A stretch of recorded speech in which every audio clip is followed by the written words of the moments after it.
É importante entender o que o 5G está fazendo e o que eles dizem que está fazendo.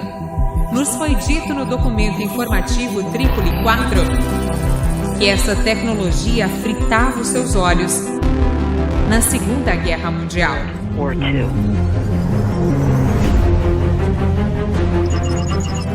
Todos precisam entender que essas são armas militares. São frequências de assalto.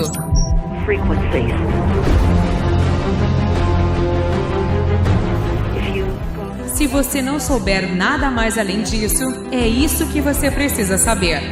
É radiação por micro-ondas, com certeza.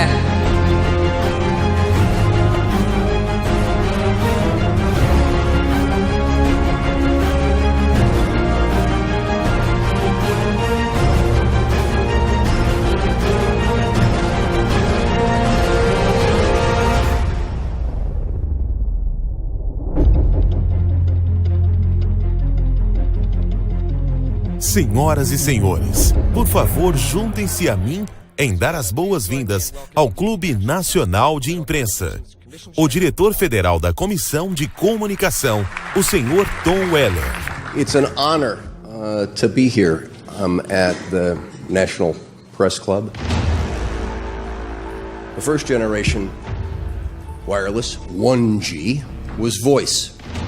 The second generation 2G allowed both talk and text.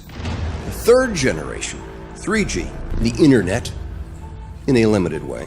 And today's technology, 4G, completed that digital migration.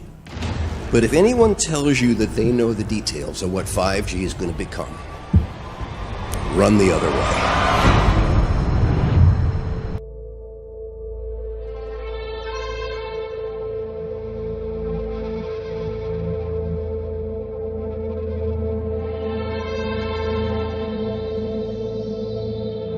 E um boato que viralizou nas redes sociais no ano passado serviu de base para um projeto de lei apresentado por deputados de Santa Catarina.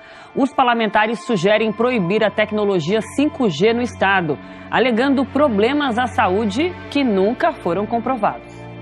Na justificativa do projeto, o deputado menciona este vídeo que circula pela internet, onde o médico diz que a tecnologia 5G prejudica a saúde e afirma que a morte de pássaros na Holanda foi causada por testes de 5G por lá.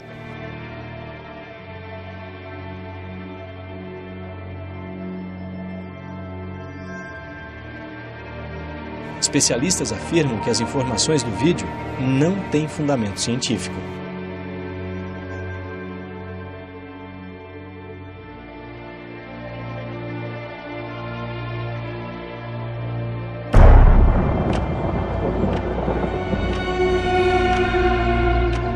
Something can be connected, it will be connected in the 5G world. Autonomous vehicles, smart city energy grids, transportation networks, and water systems. Hundreds of billions of microchips. The 5G revolution will touch all corners of our country.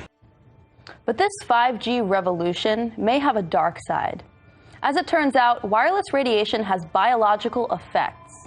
Published, peer-reviewed science already shows that today's technology creates radio frequencies that pose a threat to both the human body and to animals, not to mention to the environment. These existing health effects of wireless radiation are worthy of attention because in order for 5G to work efficiently, cell towers will need to be installed everywhere. That's why over 200 doctors and scientists worldwide are now cautioning that we need research on the health effects of 5G before its rollout. Let's consider that the brain tumors, infertility, memory loss, nausea, neurological disorders, and anxiety may not even be the worst 5G has to offer. Because with 5G also comes the potential to turn every device into a way for the state to spy on you. Again, don't take it from me. Take it from Mr. James Clapper, former director of National Intelligence, who said that in the future, intelligence services might use the Internet of Things for identification, surveillance, monitoring, location tracking, and targeting for recruitment. So why is the federal government allowing for the rollout of 5G and even encouraging it? Well, Maybe one of the reasons is that 5G offers security agencies unprecedented access to the data on our lives.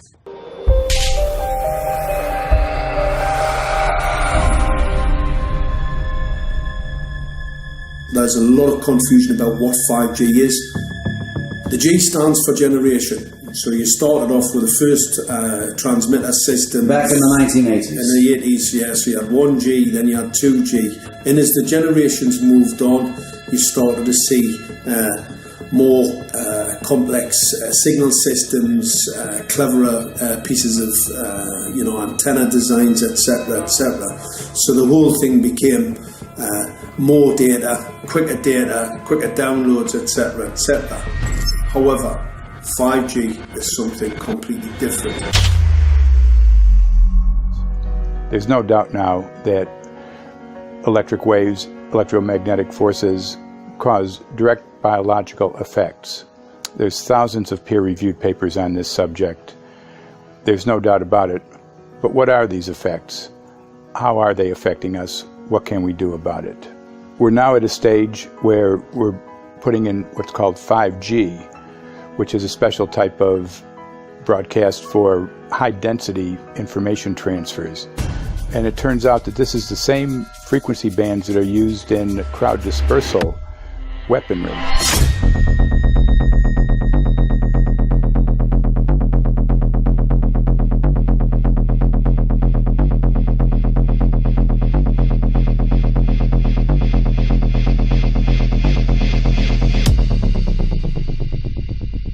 5G, first and foremost, is densification. So it's significantly more transmitters in close proximity to the human, and it is also a sophisticated, illegal, unlawful transmitter. What I mean by that is it is a high-gain dielectric lens antenna, and what that allows 5G transmitters to do is to 3D map its environment in your home. The 868 megahertz frequency is specific for battlefield interrogation systems, so sub-gigahertz. It allows the signal to travel through concrete brickwork with ease, and it can actually data gather. It is a target acquiring system. It is extremely good at identifying targets and being able to lock onto targets. And not only that, it can specifically target you as an individual. So any judge sitting on an interesting case, let's say, any lawyer, any barrister, anybody doing any work that is potentially controversial, your life could be at threat. So the antenna design that you currently have on top of these LED streetlights, masquerading as a control management system, it basically battlefield interrogation equipment. The first phased array unit was actually called Mammoth, used by the Germans during the Second World War to identify Allied aircraft. Obviously things have moved on significantly since then. What evidence do we have that the electromagnetic fields that we already are exposed to are harmful given our current levels of exposure? Well, we have about 10,000 papers that have been published and many, many hundreds of reviews that have been published that clearly show that there are massive effects on our bodies based on the exposures we already have. So what exactly is going to be changing when 5G rolls out? Is it a simple case of more exposure, or is it a different type of frequency? It's not so much the frequency, although that's important. It's the pulsations that are the critical thing. 5G is designed to carry gigantic amounts of information, as you've already stated. And the way that information is carried is by pulsations. We know that the pulsations make these electromagnetic fields much, much more dangerous. And 5G, therefore, is designed to be vastly more dangerous than anything that we've been exposed to date.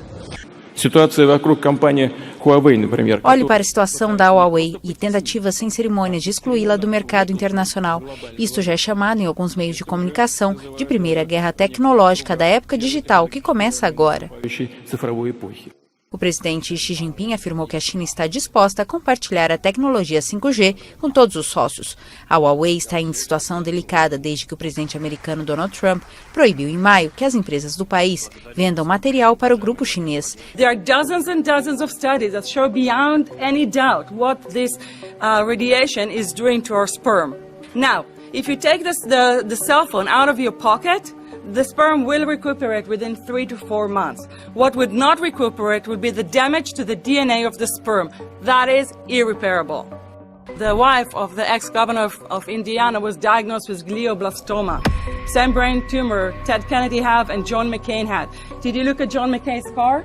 This is a cell phone brain tumor. LeBron James, one of our sports people, had a salivary gland tumor.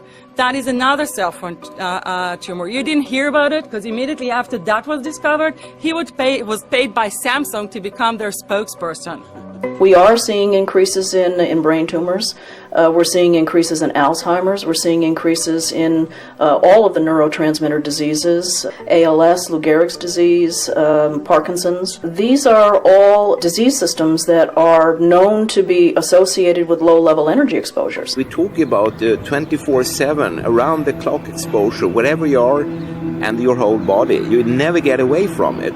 And it seems from our studies that maybe your immune system can cope with for a time, but it will deteriorate.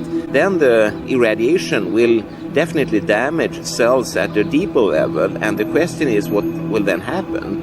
Did you hear about people coming to you as far as having complaints about illness? We were made aware of health complaints following installation of smart meters, and we wanted to verify this using our field work. So I measured the field of about 30 different people while they stood 1 foot in front of the smart meter, and in every single case, the human energy field was obliterated as they stood in front of the smart meter.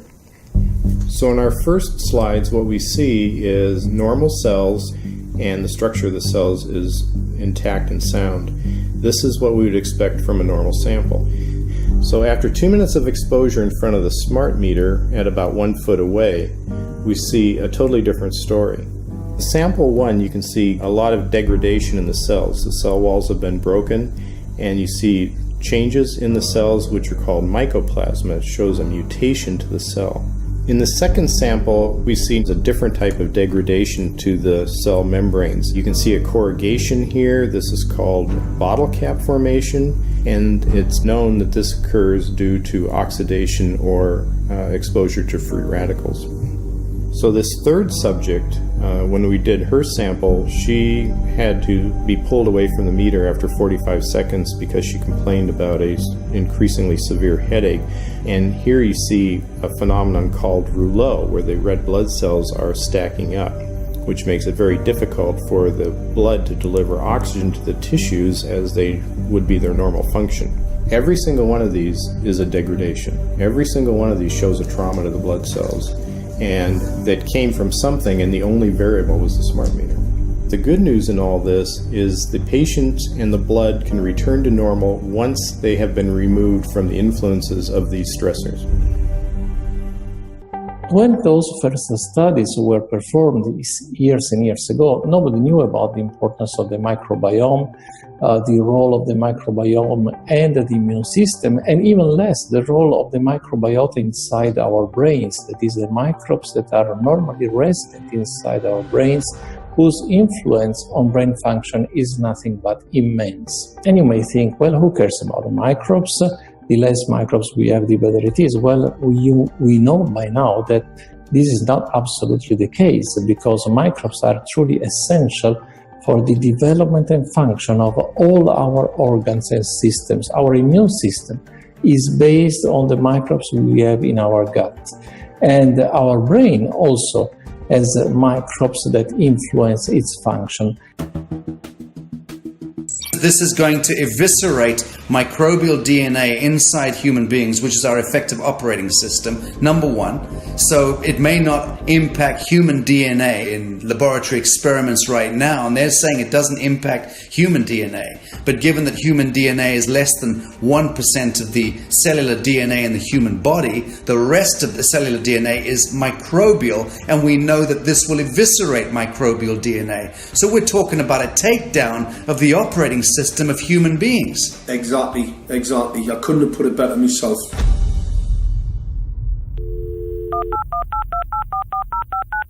John Brandt. Morning, Mr. Brandt. Wow, this is Amanda from Virginia. Hi, how are you? Hi, I've been trying to get a hold of you for months now. You guys are covering up chemtrails. No, we are not covering it. We have no reason to cover up chemtrails. Of course, you have every reason to cover it up.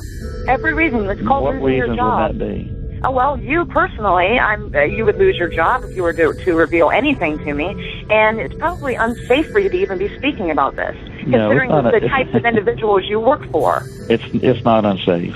It is unsafe. There's no problem with us talking on. You're a citizen. You're making a complaint. Oh, Lord, have mercy on myself. It's a complaint in an area that we don't have authority to regulate.